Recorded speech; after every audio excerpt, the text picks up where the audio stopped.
Hi, Lewis. How are you? I'm very well, man. Thank you. How are you? I'm not too bad as well. Doing well. I was watching just before I hopped on this call. I was watching your set at Transmit. Hmm. Now that was very cool to watch. Gave me goosebumps, especially early on with I with Grace. And so for you, walking on that stage after the couple of years that we've had, and having people kind of belt out those songs back to you, what does that to you?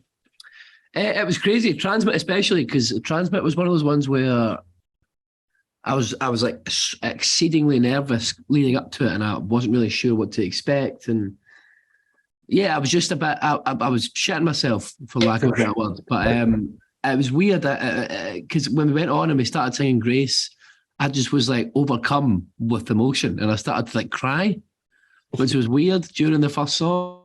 It was just like this weird wave of like, because I was so nervous for that one, but then it was just like, oh, this is going to be okay. Like when I started singing and I heard everybody's response, like I heard everybody's reaction, and I heard how loud people were singing. I was like, I don't know, I felt at ease, and then it just became this thing of like, oh, no, this will be fine, this will be good, and it was just like some weird, yeah, it was just, I don't know if there was like some sort of like pent up emotion inside of me. But like when I went out and realized that it was going to be good and that people still wanted to see us play and all the rest of it, it just it just set me off.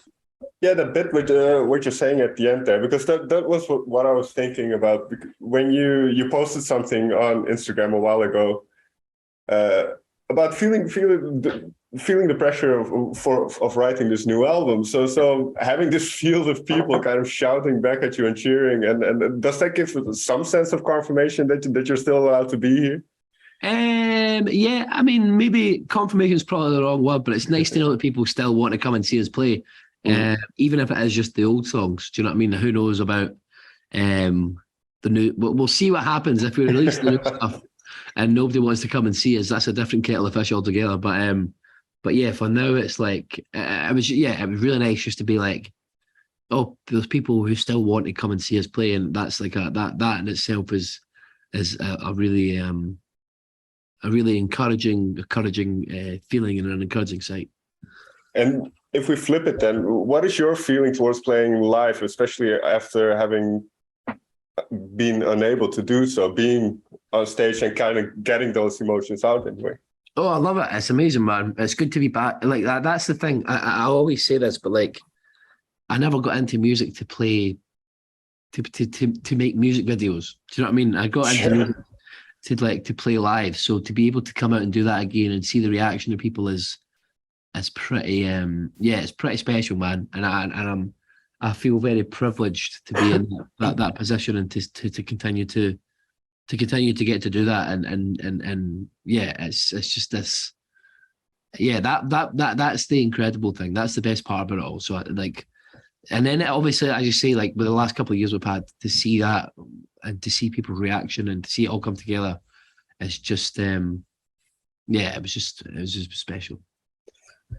I saw another video of you. I think it was you and Niall surprising this busker. And to Mhm. me, I've always felt kind of just a man and his guitar. That's kind of the core or of making music. So if we take you back to when you started, Yeah. what was the feeling like? Just you and the guitar, and just I think still at a very young age, going out there in front of people.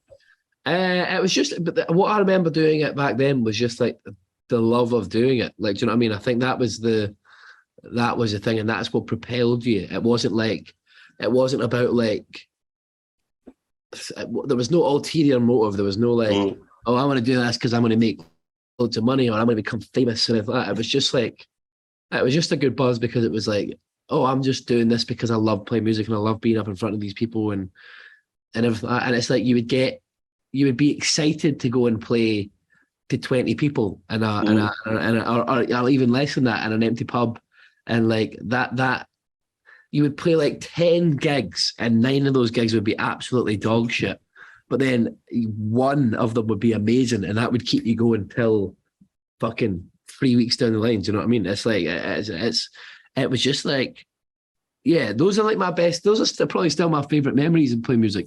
And it's like even now, even though we're doing all these incredible things and playing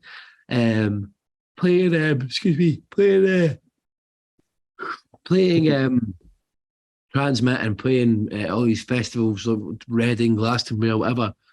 Even though that's incredible and it's an amazing thing, it's still the best memories are still like rocking up with a guitar, like rocking up to a gig, like a venue in Glasgow, and just kind of like plugging in and sound checking really quickly, and then pissing off for a bit, and then coming back and watching all the other bands, and then you going on, and then watching the rest of the band. Like just something about that is always going to be hold a special place in my heart. Can you share either good or bad one of your favorite memories, or something that just pops into your head right now of that time?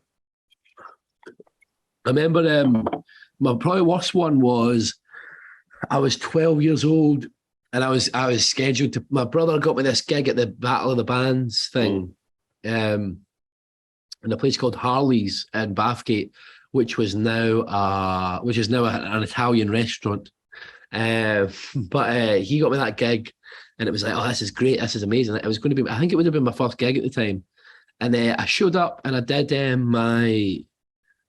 my sound check, and as I was doing my sound check, my brother, the woman who was booking the gig was there, and my brother went up to her and said, as I was sound checking, saying, "Can you believe you weren't going to let him play?" And she goes, "Is that the 12-year-old?" And my brother goes, yeah. And she goes, "Get him out of here right now. He can't be in here." And I got kicked out before I even started the gig. So it was like it was just like, so I never got to play. So that's probably one of the worst ones, but it's just one of the ones that, like, I mean, whatever, it all happens for a reason, etc., etc. But that was one. And then one of the best memories is probably, I used to be in a band called The Resolve with my friend Adam Warrington, who now plays guitar for Youngblood. And we used to like put on gigs by ourselves, there was this pub in Livingston, I can't remember the name of it, but we used to just put on gigs there, and they used to always sell us alcohol even though we were underage and stuff, so it was good. That's probably why it shut down on that pub. But we put on our own gigs there, and I remember them being like these incredible fucking gigs, and like the atmosphere was great, and it was just a bunch of like kids getting absolutely steaming and having the best time. Do you know what I mean? And I think those for us were really special. And as you compare that, as you mentioned, to kind of where you are now, having these playing these huge festivals, having everybody come just to see you at your own headlining gigs, when did it kind of become serious in a way for you, or is that kind of why you try to not take things too seriously as well? Yeah, I wouldn't say it's ever become serious. I think it's important to try and maintain some sort of like, the bigger it gets, the more ridiculous it is. So the more easy it is to not take it seriously. You know what I mean? So I think it's, for me and my own sanity, it's important to not take it seriously, and to just let it be. Yeah, just let the sort of the insanity and the ridiculousness of it all, like, be at the forefront, and remember that this isn't actually real life, and this is just like, for me, this is just like this small bit of my life where I'm doing this mental stuff, and it probably won't last forever, so it's just about enjoying it and having a laugh with it while we can, and that's it, basically. When it comes to the ridiculousness, then, is there one thing you can mention? I mean, I don't want you to call out anybody, but is there one thing you can mention about kind of the industry being ridiculous? Oh yeah, definitely. I mean, it's just, I mean, there's plenty. Have you ever seen like the UK Office? Yeah, sure. I was actually having a conversation with someone, this girl called Katie Gregson McLeod, who's gone mad on TikTok recently, and she's down having meetings with labels and that. And we were just having a chat, and it's like, the music industry is filled with like David Brent type characters. Like, it's full of them. Like, do you know what I mean? It's like, so I remember when we were signing, or going to sign my first record deal, and going to meet like labels and etc. I remember going into a meeting in America, and it was like with this guy who, as I was walking into the meeting, had obviously not listened to any of my tunes and was just like googling it as we were going in, and he was listening to like the remix of one of my songs, and we were like, I was like, all right, cool, but it could just be like he's listening to a remix or whatever. It's fine, but he goes, so we're sitting having a conversation, and obviously he's telling me, man, you're the biggest thing ever. I think you're great. You should come join us because you're incredible, and I think you're a once in a generation artist. Blah blah blah, all this fucking bullshit. And then he was like, yeah, man, your song's a great party anthem. It's a vibe. It's a bit like, and I was just like, what? I was like, you've not even fucking listened to the tunes. You know what I mean? So it's like stuff like that is probably the it doesn't matter. Like these people will blow smoke up your ass and all the rest of it, but in actual fact, they don't know it. Like they don't Right. care that much. Do you know what I mean? They only want it because everybody else wants. It's a business, right? Yeah, exactly, and that's it. And I think that's a really important thing as well. That I always try and say to new artists: remember that on the label side of things, it is a business, and these people, it's easy to get caught up in it and going, "Wow, they're saying I'm a career artist and I'm amazing. I'm going to like change the world and all the rest of it." But like my dad's quite a pessimist and quite a suspicious guy, and I think that's rubbed off on me. And I think it's important to like remember that these people, they are businessmen at the end of the day, and it's all about making. In terms of like major record labels and that, it's about making money. They want to make money, which is absolutely, there's nothing. There's nothing wrong with that at all. Yeah, exactly. But it's just important to remember that and not be like, not get caught up in all this mad shit. So with that in mind, then, and also even further in the back of the mind, kind of those early days of just having fun with friends. Mm-hmm. You mentioned that writing new songs was terrifying. You jested that you were too lazy to write after having some time up. So what has the process been like, kind of getting new thoughts onto paper then for you? Are you going in the same direction of previous songs? How do you perceive kind of your growing songwriting skills? I don't know, man. I think the more you do something, the better you get at it. At least I hope that's the case. It's just practice. That's what it is, man. And it's like, I haven't tried to I haven't ripped up the rule book and like experimented with this new record at all. I've kind of stuck down the same path, and I think the album's much better, and I think it does. This album, it obviously has natural progressions, and I think there's a lot of stuff I've learned about production and how I want my albums to sound, and I know the people I want to work with and things. But in terms of songwriting, it's just allowing.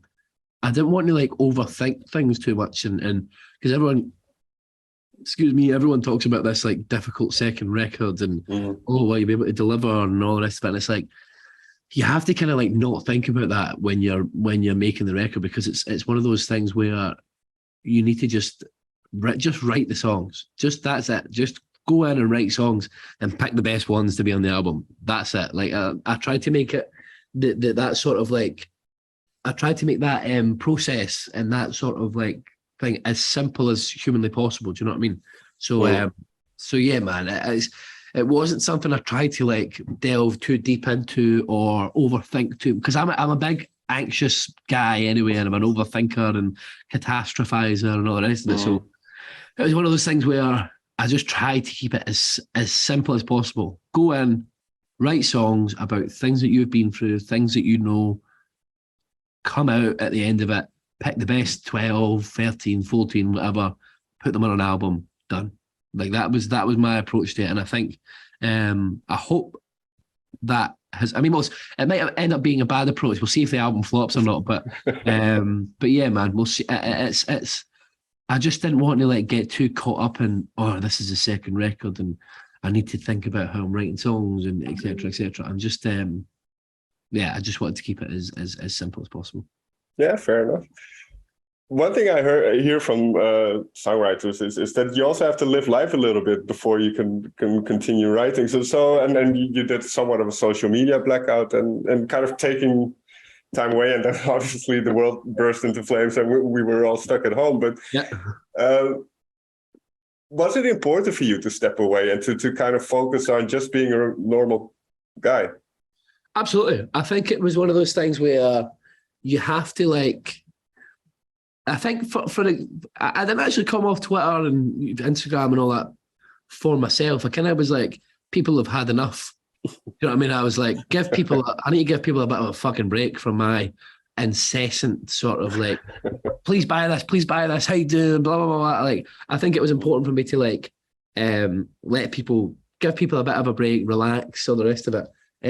So yeah, man, it was for me, it was just fun to like be out and as you say, like I never went to university, for example, right? So when all my friends were out, leaving home for the first time and moving out and stuff, and partying and all the rest of it, that was one of the things that I kind of got to dip in and out of, but I always lived at home until quite recently, to be honest with you. So it was one of those things. So yeah, I just kind of, I say I probably had my like university experience, like that sort of like being out and going out, getting pissed all the time and all this. So I had that sort of experience over like 2021 was probably the majority of that. So it was amazing though, man. It was great fun. And it was like, I think it was necessary as well. After working so hard for 3 years or whatever, it's like it was a big thing for me to like go and just, like, as you say, experience things and enjoy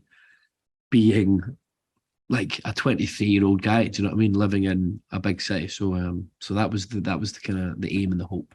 This might be a little bit too philosophical, but is there something that you realized about yourself by just going, as you mentioned, having that kind of somewhat of a college experience, something that a lot of young people do and have to have that kind of, I don't want to say rite of passage, but you get what I'm saying. So yeah, I realized that if I wanted to, I could really go off the rails for sure. Okay. I realized that if I didn't keep myself in check, I could probably, if it wasn't for like my parents and my family, etc., I could probably go right off the rails. What reeled you back in? Yeah, they reel me back in. The fact that when I drink too much, I get anxiety as well as another God-given like. It sounds bad, but it's a gift because it means that I can't go too crazy. Otherwise, I just end up having a panic attack in my bedroom for 4 days on end. But like, so yeah, it was pretty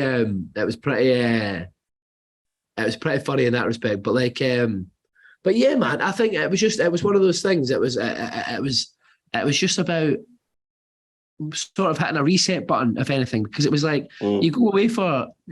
I'd say I started coming down to London when I was 19 or something. So it's like it's one of those things of, you know, starting to sort of, I was just having like catching up basically on all the stuff, the stupid shit that I didn't get up to because I was away touring, etc. So yeah, man, I just realized that I didn't really have any massive philosophical changes in my life, but it was one of those things where I was like, do you know what, this is I enjoyed it, man. It was good. I had a great time, and I think it was nice. It was nice to sort of like let off like a pressure valve or something and just be like, all right, that's great. I've done it now. I've kind of got it out of my system. I don't really, the idea of going on like a 4-day bender or whatever now doesn't really appeal to me anymore. Even like going out for one night now is like a bit intense. Do you know what I mean? So so I try my best to like, so it was nice. It's nice to have done it and like dealt with that and scratched that itch for a bit. And now I'm ready to kind of crack on. Do you know what I mean? Yeah, fair enough. It's you need to live life, and then all that pressure that builds up, because I can imagine the pressure is starting to build now again because of the album coming out. So what are you doing to, or let me phrase it differently. How do you perceive the next, let's say, 6 months? How do you try to fill that in and try to kind of get back into, or find a healthy way of or a healthy balance of the work and then being a normal person? I think it's about like, for me, it's about like doing a lot less boozing, as I said. So not boozing as much, trying to exercise again. I haven't exercised in like 3 years or something. So trying to like get back into that frame of mind with things. I've started doing like meditations and all the rest of it, which is something I've never been into before. But it surprisingly does help. I never thought I'd be the kind of person that would work for. But so we're doing that. Another thing I've been doing is like seeing a therapist. I think is quite a big thing. That's been quite nice. I've just like sort of like be having someone to vent to rather than it being like something that I just keep everything in and then let it spill over. And just being like a bit more forgiving with myself. Like I think on the first time round I was like quite heavily sort of like, fuck, you should be doing more, you should be doing this, you should be doing. And this time around I'm like, do you know what? Don't be so hard on yourself. Chill out, it's fine, calm down. It's not like a big fucking it's not the end of the world, and it's kind of like about, yeah, as I say, just sort of like going easy on myself a bit more this time around. Sounds very healthy and very good. Lewis, as always, very my pleasure to talk to you. Likewise, man. I wish you all the best in the coming months. Thank you.